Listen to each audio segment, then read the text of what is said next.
Oi, pessoas! Eu sou a professora Eliette e a partir de agora nós temos um encontro marcado toda semana para estudar um pouco sobre a nossa língua portuguesa. Espero que vocês se divirtam tanto quanto eu com as descobertas que nós vamos fazer. Vejo vocês, hein? Tchau! Oi, gente, tudo bem? Espero que todo mundo esteja se cuidando direitinho. Bom, hoje a nossa aula de língua portuguesa vai ficar no eixo gramatical. O nosso foco é o verbo. Nós vamos rever esse conteúdo que nós estávamos estudando aos poucos, cada semana estava sendo apresentado um aspecto. Hoje nós vamos ter uma visão mais global desse conteúdo. Vamos começar? Bom, nós vamos começar pensando sobre as indicações que esses verbos podem ter. Nós já sabemos que alguns verbos podem indicar ação. Ação é aquilo que o sujeito faz ou aquilo que é feito sobre esse sujeito, as ações que ele sofre. Quando eu digo Abelardo estuda à tarde, a palavra estuda me diz o que Abelardo faz. Qual é a ação que o sujeito Abelardo realiza? Ele estuda. Então, esse verbo, essa palavra estuda, indica ação. Perfeito. Quando eu digo Berenice pula a corda no parque, a palavra pula também me diz a ação que o sujeito Berenice está realizando. Então, a palavra pula é um verbo que indica ação. Tudo bem? Mas alguns verbos não indicam ações que o sujeito realiza. Alguns verbos vão indicar fenômenos naturais, ações que a natureza realiza, ok? Então, quando eu digo ontem choveu muito, essa ação, chover, só a natureza consegue realizar. Então, a palavra chover é um verbo que indica um fenômeno natural, um fenômeno da natureza. Tudo bem? O mesmo no próximo exemplo, não neva no Maranhão. Nevar também é uma ação realizada só pela natureza. Então, neva é uma palavra que indica um fenômeno natural. Esse verbo indica um fenômeno da natureza, tá bom? Outros verbos nós vamos utilizar para indicar um estado do sujeito. E esse estado ele pode ser permanente ou passageiro. Qual é a diferença entre esses dois tipos de estado, professora? Bom, existe uma carga de significado entre os verbos que indicam um estado passageiro e um estado permanente. Vamos aos exemplos que vai ficar um pouco mais claro. Quando eu digo Berenice é zangada, gente, aconteça o que acontecer. Ser zangada é um traço da personalidade de Berenice. Não passa, ok? Agora, quando eu digo Berenice está zangada, alguma coisa aconteceu e Berenice agora, neste momento, está zangada. Mas, a qualquer momento, esse estado emocional de Berenice pode ser modificado e ela deixa de estar zangada. Perceberam a diferença? Então, quando a gente tenta elogiar uma pessoa e diz assim, você está bonita hoje, você não está dizendo que aquela pessoa é bonita. Alguma coisa ela fez e hoje, especificamente, ela está bonita. Quando a gente quer elogiar de verdade, a gente diz, você é tão bonita. Porque quando eu digo você é, aconteça o que acontecer, faz parte de você esse traço ser bonita. Perceberam a carga de significado que existe? Gente, os verbos, eles nos ajudam a falar sobre as ações que os sujeitos realizam, os fenômenos naturais, que são as ações que só a natureza consegue realizar, e os estados, que podem ser passageiros ou permanentes. Ok? Então, vamos lá. Depois que nós saímos das indicações verbais, a gente passou a pensar um pouco sobre as conjugações dos verbos. Bom, essas conjugações são determinadas pelas terminações desses verbos. Aqueles verbos que terminam em AR pertencem à primeira conjugação. Então, andar, brincar, pensar são verbos que pertencem à primeira conjugação. Bom, mas nem sempre eu vou encontrar esses verbos dessa forma dentro das frases. Nós também já estudamos isso. Eu posso dizer, eu penso bastante. Penso vem do verbo pensar. Pensar termina em AR, então pertence à primeira conjugação. Perceberam? Então vamos lá. Quais são os verbos que pertencem à segunda conjugação? Eita, eu coloquei até minha figurinha ali sentada no sofá com um livro e um cafezinho. Porque quando a gente pensa na segunda conjugação, tem uma historinha que a gente precisa contar. Vamos lembrar? Pronto. Os verbos que terminam em ER pertencem à segunda conjugação. Mas os verbos que terminam em OR também pertencem à segunda conjugação. Por quê, professora? Por que não tem uma quarta conjugação para os verbos que terminam em OR? Porque, meus queridos, esses verbos, há muito tempo, eles também terminavam em ER. Então, a pronúncia desses verbos e a escrita deles era a seguinte: compoer, propoer, supoer. Então, com o passar do tempo, com a evolução que é natural da língua, porque as línguas elas evoluem, elas são modificadas de acordo com o uso que nós fazemos, essas palavras perderam a letra E. E aí elas se tornaram compor, propor, supor, mas não foi criada uma quarta conjugação. Elas continuam pertencendo à segunda conjugação, ok?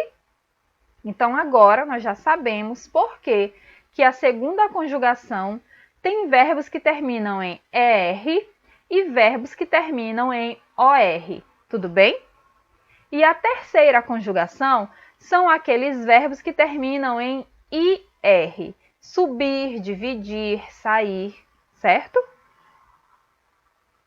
E as locuções verbais, professora? Vamos revisar isso também? Vamos lá. Locução verbal é quando eu tenho dois verbos para indicar uma ação. Olhem essa imagem aqui. Eu achei muito interessante a relação que a gente pode fazer. Vamos imaginar que essa moça, ela é o verbo principal. É ela que realiza a ação. Mas ela só consegue realizar essa ação com apoio nessa bengala. Essa bengala é o verbo auxiliar. Vamos ao exemplo? Berenice está lendo um livro. Gente, qual é a ação que está acontecendo de verdade? Lendo. O verbo estar é a bengala. Ele ajuda a contextualizar algumas circunstâncias da realização da ação ler. Eu digo está lendo, eu sei que essa ação está no presente. Agora, se eu disser Berenice esteve lendo um livro, aí esse verbo esteve é um verbo auxiliar que vai me dizer que essa ação já aconteceu. Está no passado, no pretérito, perceberam? Então, o verbo auxiliar é como se fosse uma bengala que vai ajudar o verbo principal a dizer algumas circunstâncias da realização da ação. Mas a ação que é realizada efetivamente, a ação que acontece de verdade, ela é expressa, ela está no verbo principal, ok? Então, quando eu digo Godofredo está escrevendo uma carta, está escrevendo é uma locução verbal, porque eu tenho aqui dois verbos para indicar uma ação. Qual é a ação que acontece efetivamente? Escrever. Então, escrevendo é o verbo principal. Está é o verbo auxiliar. Tudo bem? Nós temos agora as formas nominais dos verbos. O que são as formas nominais? Nós temos 3 formas nominais. A primeira, ela indica o verbo em estado de potência. É o que algumas pessoas dizem que é o nome do verbo. Falar, andar, fazer, sair, impor, são nomes dos verbos. Vamos pensar assim. São os verbos em estado de potência. São com aquelas terminações que vão dizer a qual conjugação eles pertencem, que nós vimos agora há pouco, lembram? Então, quando eu digo Berenice gosta de pescar, pescar está no infinitivo. Berenice precisa ler um livro. Ler está no infinitivo. Berenice gosta de compor músicas infantis. Compor está no infinitivo. Berenice adora subir em árvores. Também está no infinitivo. Todos esses verbos, eles preservaram as suas terminações, que indicam a que conjugações eles pertencem. Eles estão, então, no seu estado de potência, ok? Além disso, nós temos o gerúndio. Esse gerúndio indica ações que estão em execução. Berenice está lendo, é uma ação prolongada, percebem? Berenice está estudando. Qual é a marca desse verbo? Os verbos terminam em NDO, fazendo, estudando, lendo, pedindo, propondo, percebem? Todos eles têm essa terminação NDO, indicam ações que estão em execução. Só vamos ter um pouco de cuidado com o uso do gerúndio, porque aí ele acaba caindo em um exagero, em um uso muito recorrente, que é o que a gente chama de gerundismo, que é quando as pessoas utilizam o gerúndio de forma exagerada, até em situações que não caberia utilizar. Amanhã eu estarei fazendo uma atividade. Não, amanhã eu farei uma atividade. Ou eu vou fazer uma atividade. Eu posso utilizar uma locução verbal, mas não necessariamente eu preciso utilizar o gerúndio, ok? E a terceira forma nominal é o particípio. O particípio, gente, ele tem característica de adjetivo, ou seja, ele pode ficar no masculino, no feminino, no singular e no plural, porque ele adere a essas características do adjetivo. Então, eu digo assim, o bolo foi partido por Berenice. Ou eu poderia dizer, os bolos foram partidos por Berenice. Perceberam que ele foi para o plural? Godofredo foi entrevistado pelo repórter.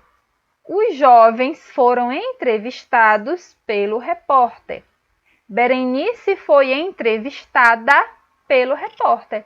Então, a forma nominal do particípio, que termina em ado e ido, adere a algumas características do adjetivo. Então, por isso, vai para o masculino e feminino, singular e plural.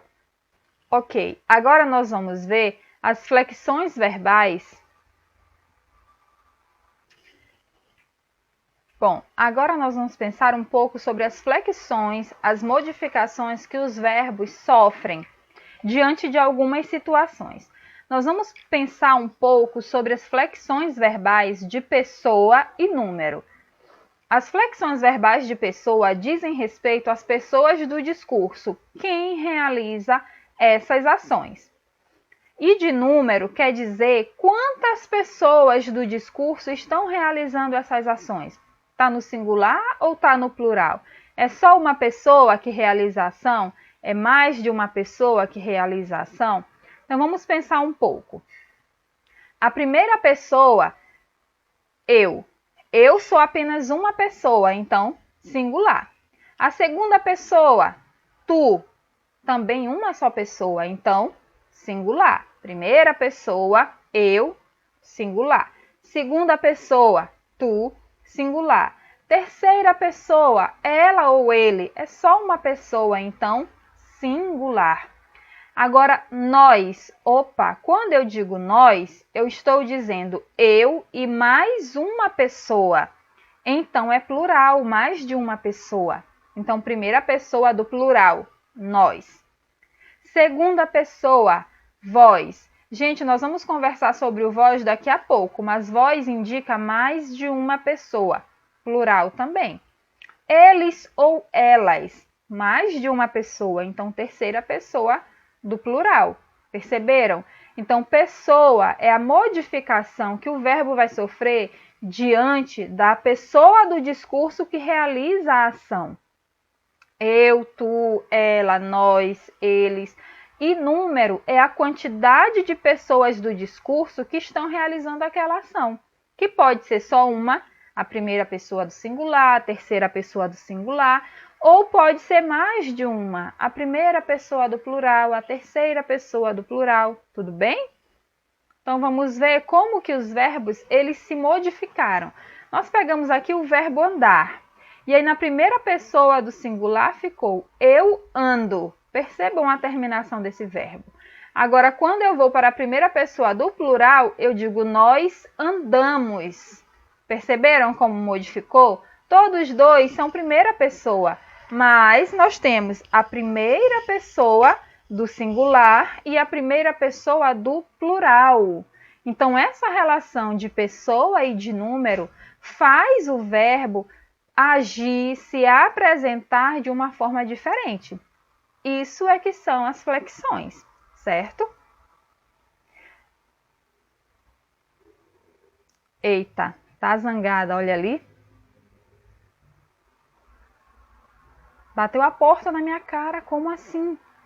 É porque nós estudamos de um jeito e falamos de outro. Enfim, a hipocrisia. Pessoas, é o seguinte.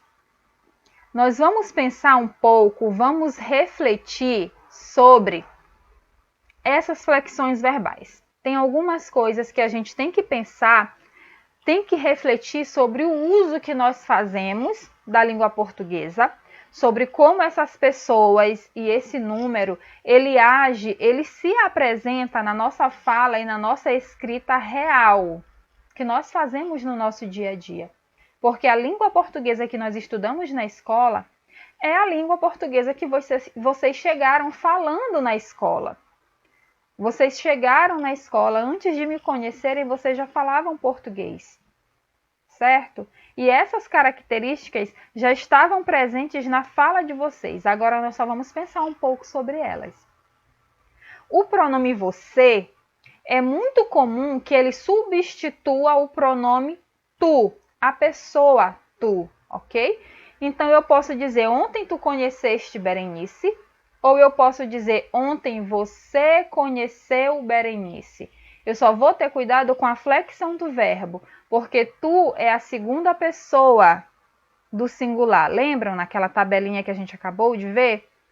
E o você, ele vai se flexionar da mesma forma que a terceira pessoa, apesar de estar substituindo a segunda.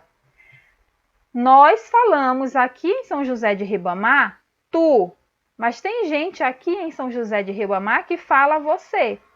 Mas nós que falamos tu, quando nós vamos para as redes sociais, principalmente o WhatsApp, nós utilizamos a forma você. Então, nós precisamos saber utilizar, saber flexionar o verbo diante dessas duas pessoas, ok? Porque o verbo ele vai se apresentar de forma diferente diante do tu e diante do você. Nós precisamos dominar as flexões e as utilizações do verbo diante dessas duas pessoas, porque eventualmente nós escolhemos falar uma ou falar outra, escrever uma ou escrever outra, certo? Além disso, eu falei que nós iríamos conversar sobre o vós. Gente, o pronome vós, ele caiu em desuso. O que significa dizer que o pronome vós caiu em desuso? Significa que nós não falamos e nós não escrevemos mais o pronome vós, ok? Mas então por que eu preciso estudar o pronome vós na escola, professora? Se ninguém fala e ninguém escreve. Nós precisamos estudar porque nós ainda encontramos em documentos e escritos antigos, como por exemplo a Bíblia. A Bíblia está repleta de ocorrências e utilizações do pronome vós. Então, por isso, nós precisamos continuar estudando, porque em algumas leituras nós ainda vamos encontrar esse pronome, certo? Mas na nossa fala e na nossa escrita atual, o pronome vós é substituído pelo pronome vocês. Vamos ver no exemplo? Amanhã vós conhecereis Berenice. Quem fala assim, gente? Ninguém. Sabe como a gente fala? Amanhã vocês conhecerão Berenice. Essa é a forma utilizada, tanto na fala quanto na escrita. Esse primeiro exemplo que apresenta o voz, ele soa até um pouco estranho. E é justificável, porque é uma forma de utilização da língua que não está mais em uso.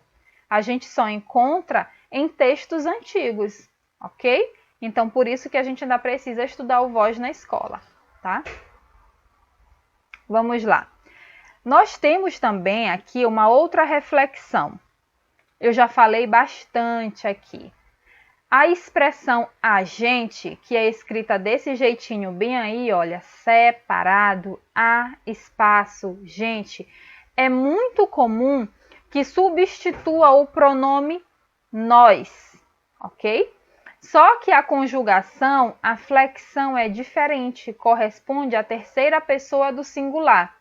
Apesar de a expressão agente significar plural, porque indica mais de uma pessoa, corresponde à flexão do singular. Por isso que nós temos que ter muito cuidado. Então, eu posso dizer, ontem nós conhecemos Berenice, ou eu posso dizer, ontem a gente conheceu Berenice. Utilizar a forma agente é errado? Não. Tá certo, a gente encontra em vários níveis de formalidade, tanto no formal quanto no informal, tanto na oralidade quanto na escrita, nós encontramos a utilização da expressão agente substituindo o pronome nós, ok? Em livros já é possível encontrar, não é mais uma marca coloquial, não é mais, tá? Então, a gente só precisa ter cuidado para não misturar os tratamentos. Senão eu acabo dizendo, nós conheceu, a gente conhecemos, tá? E aí a gente acaba recaindo num equívoco, porque o agente, como eu já disse, apesar de indicar plural, ele se flexiona no singular. O verbo fica no singular, diante da expressão agente. Diferente da expressão nós, porque diante do pronome nós, o verbo vai para o plural. Tudo bem? Aqui nós temos os modos. Gente, o modo indicativo, ele vai nos falar sobre ações que são certas, que a gente tem certeza ou quase tem certeza que elas acontecem, ok? E aí a gente tem o presente. O presente nós temos eu compro, tu compras, ela compra, nós compramos, eles compram, você compra, vocês compram ou a gente compra. Certo? É presente, acontece no momento da fala. Eu realizo a ação e falo sobre a minha ação. Hoje eu compro um livro, certo? Mas quando eu tenho o pretérito, ações que já aconteceram no passado, eu tenho uma carga de significado importante a ser observada. Vamos pensar na diferença entre o pretérito perfeito e o pretérito imperfeito, tá bom? O pretérito perfeito são ações acabadas, elas começaram e acabaram no passado. Eu comprei um livro, pronto, a ação acabou. Berenice comprou livros naquela livraria. Agora, o pretérito imperfeito, ele vai falar sobre uma ação repetitiva ou uma ação contínua no passado. O fim dessa ação não é demarcada no passado. Como assim? Eu digo assim, eu comprava. Percebam que eu não estou dizendo que essa ação acabou, que aconteceu só uma vez. Eu estou dizendo que essa ação, ela era cíclica, ela se repetia no meu passado. Ok? Então, vamos aos modos verbais. O modo indicativo é aquele modo que vai expressar ações sobre as quais eu tenho certeza ou quase certeza de acontecerem. O pretérito perfeito, ele vai falar de ações que foram iniciadas e acabadas no passado. Já o pretérito imperfeito, ele vai me falar de ações que eram repetitivas no passado, que eram cíclicas, eram recorrentes, eram contínuas. Eu não tenho o fim dessas ações demarcadas no passado. Vamos para o exemplo que é para ficar mais claro para a gente. Eu posso dizer, eu comprei livros naquela livraria. Comprei, a ação acabou. Berenice comprou livros naquela livraria. Em algum momento do passado, Berenice foi àquela livraria e comprou livros, a ação acabou. Agora, quando eu digo, eu comprava livros naquela livraria, Berenice comprava livros naquela livraria, essa ação não tem o seu fim demarcado. Quando eu digo comprava, significa dizer que várias vezes no seu passado, Berenice realizava aquela ação. Então, não tem o fim demarcado. Indica uma ação repetitiva, cíclica, contínua do passado de Berenice. Perceberam a diferença? Então, quando eu digo assim, Berenice comeu chocolate. Opa! Berenice comeu chocolate uma vez na vida dela, em algum momento Berenice comeu.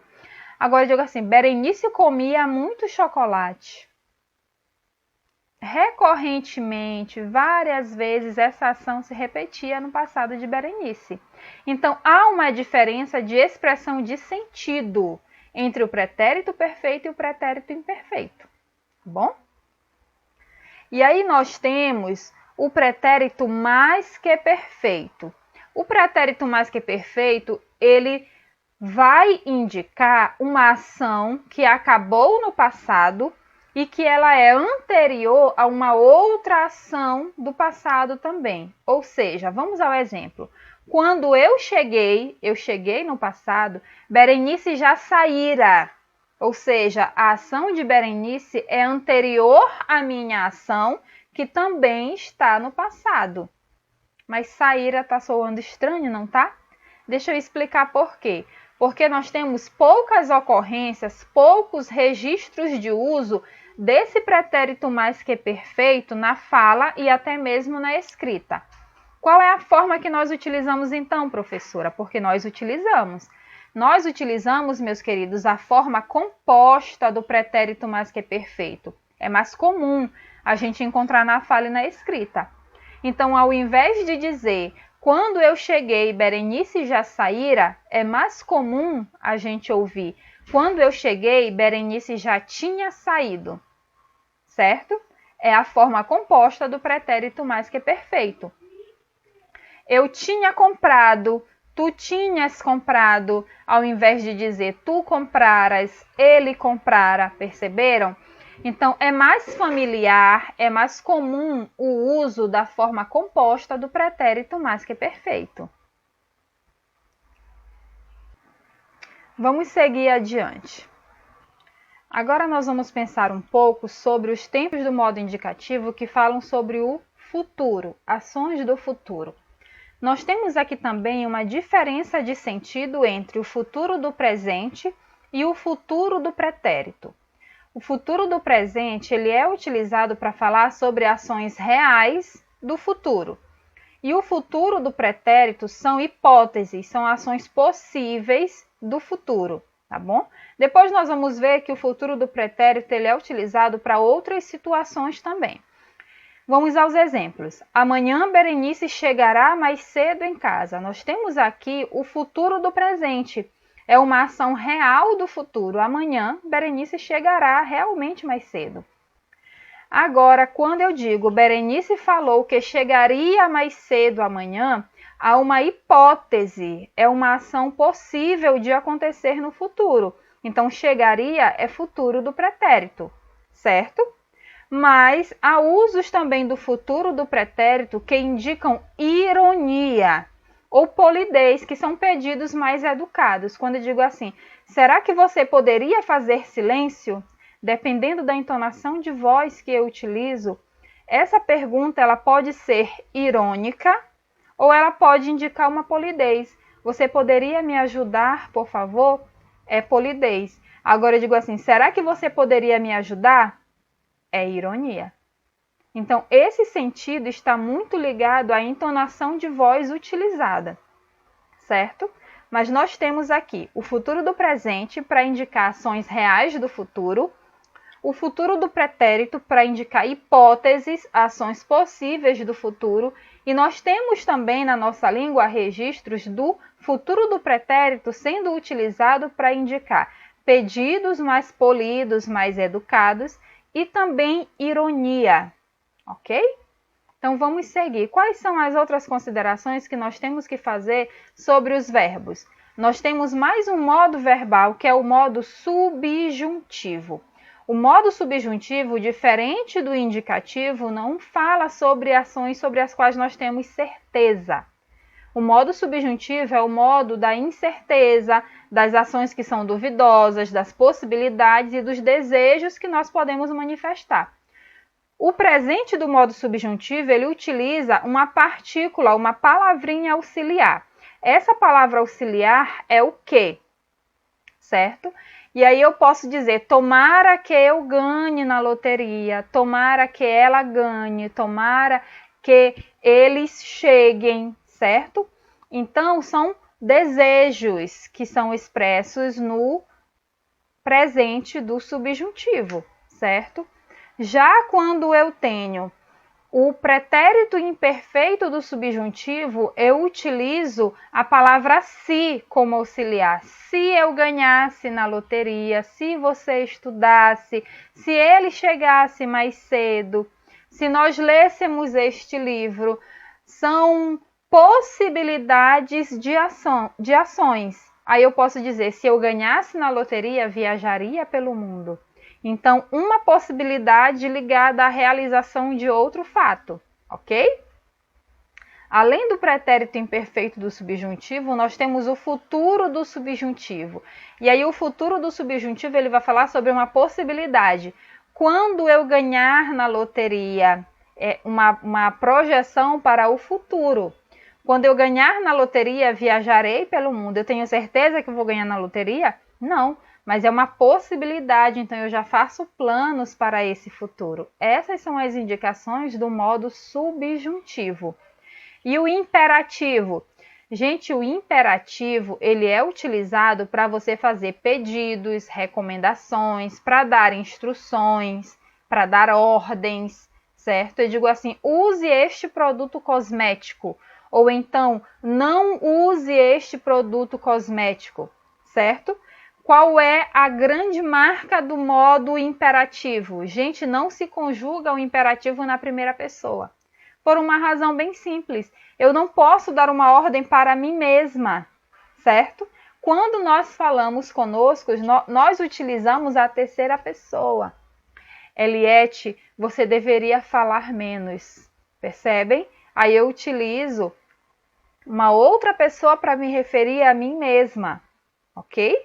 Que é o você que nós vimos há uns slides atrás, nós vimos que o você ele flexiona como terceira pessoa, apesar de estar substituindo a segunda pessoa tu. Tudo bem? Então, o modo imperativo é isso. São ordens, recomendações, pedidos, conselhos que indicam o que deve e o que não deve ser feito. Não converse muito. Ou converse mais com seus pais e assim por diante. E aí nós temos o imperativo negativo, que foi o que eu acabei de explicar. Não use este produto. Aqui nós estamos dando instruções do que não deve ser realizado. São restrições, são proibições, ok? No modo imperativo afirmativo, eu digo o que deve ser feito.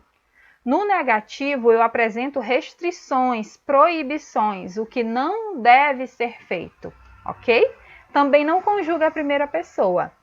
Então, nós ficamos por aqui. Foi uma revisão. Tudo isso pode ser revisto nas rotinas anteriores. Você pode rever o nosso vídeo, pausar, avançar, voltar, fazer anotações no seu caderno, porque isso é muito importante. Você pode ler o seu livro didático, que tem todas essas informações, tudo bem detalhado. Você pode recorrer às rotinas anteriores, porque essa nossa aula ela é uma revisão. Tudo isso já foi visto, por isso que a gente tem uma concentração de conteúdos e a gente viu um pouco rápido, porque nós estamos fazendo só uma revisão. Então, você pode recorrer às suas rotinas anteriores e à rotina 20 desta semana, porque nós temos uma explicação bem detalhada também. E se mesmo assim você ainda ficar com alguma dúvida, entre em contato com o seu professor de sala de aula, que com certeza ele vai ter o maior prazer em lhe atender. Até a próxima, e aí eu fico aqui com o modo imperativo dizendo para vocês, não são ordens, são conselhos, são recomendações. Lave as mãos, use a máscara e se você puder, fique em casa. Tchau, tchau, até a próxima.